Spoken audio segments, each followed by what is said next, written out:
Chapter 10. The Walrus and the Carpenter. "O oysters, come and walk with us," the Walrus did beseech. A pleasant walk, along the briny beach.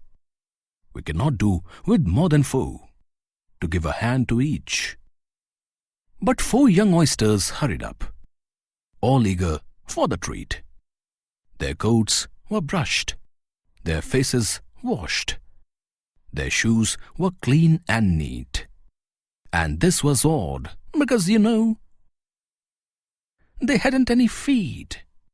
4 other oysters followed them, and yet another 4, and thick and fast they came to eat. And more, and more, and more, all hopping through the frothy waves, and scrambling to the shore. The Walrus and the Carpenter walked on a mile or so, and then they rested on a rock, conveniently low, and all the little oysters stood and waited in a row.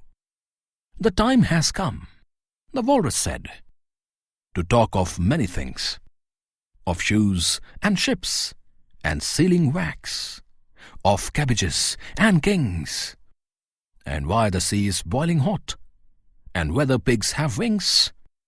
"But wait a bit," the oysters cried, "before we have our chat, for some of us are out of breath, and all of us are fat." "No hurry," said the Carpenter. They thanked him much for that. "A loaf of bread," the Walrus said, "is what we chiefly need.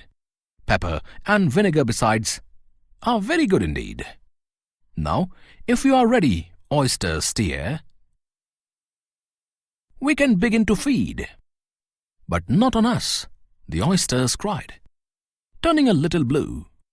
"After such kindness, that would be a dismal thing to do." "The night is fine," the Walrus said. "Do you admire the view? It was so kind of you to come, and you are very nice." The Carpenter said nothing, but cut us another slice. "I wish you were not quite so deaf.